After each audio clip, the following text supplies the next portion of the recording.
Macgregor, a former senior advisor to the Secretary of Defense. Thank you for joining us. Why do you think Putin is doing this? What is his end game?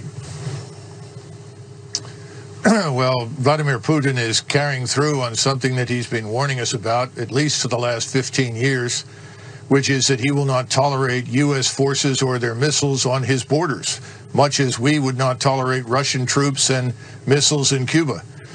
And we ignored him, and he finally acted. He was not going to allow Ukraine under any circumstances to join NATO. And what's happened now is that the battle in eastern Ukraine is really almost over. All the Ukrainian troops there have been largely surrounded and cut off. You have a concentration down in the southeast of 30 to 40,000 of them. And if they don't surrender within the next 24 hours, I suspect that the Russians will ultimately annihilate them. That's why Zelensky is meeting with Putin's representatives right now. The game is over. And he's going to have to negotiate the best deal he can get. And we've already told him, the President of the United States has, that if he opts for neutrality for Ukraine, we'll back him. And I think that Vladimir Putin will do that for Western Ukraine. That is the Ukraine beyond the Dnieper River. But behind it in the east, where he is now, I'm not sure what he has planned there, whether he forms another republic, annexes it into Russia, because historically it has been Russian. But the territory west of Ukraine is not. He knows that, and he's happy to live with that as a neutral state.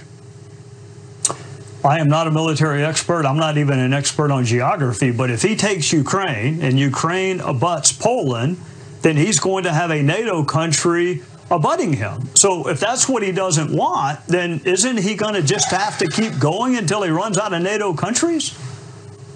I guess I should say it again. He has no interest in crossing the Dnieper and heading west to the Polish border.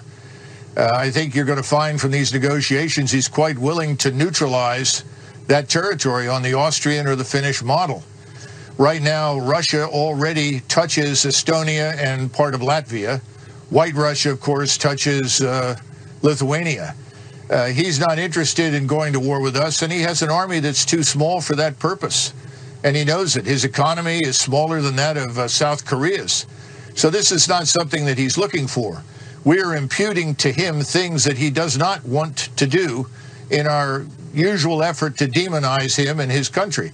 We need to remember that Ukraine is fourth from the bottom of 158 countries in the world as corrupt. Russia is perhaps 3 or 4 places above them. This is not the liberal democracy, the shining example that everyone says it is. Far from it. Mr. Zelensky has jailed journalists and his political opposition. I think we need to stay out of it. The American people think we should stay out of it. The Europeans think we should stay out of it.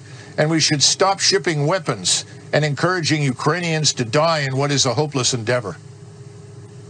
So when you say stay out of it, you mean no sanctions, no military aid, just let Russia take the portion of Ukraine they want to take? Yes, absolutely. I see no reason why we should fight with the Russians over something that they have been talking about for years. We simply chose to ignore it. And more important, the population there is indistinguishable from their own. You know, the thing that's so disturbing is that on the one hand, we will not send our forces to fight, but we are urging Ukrainians to die pointlessly in a fight they can't win. We're going to create a far worse humanitarian disaster than anything you've seen thus far if it doesn't stop. Thank you for joining us.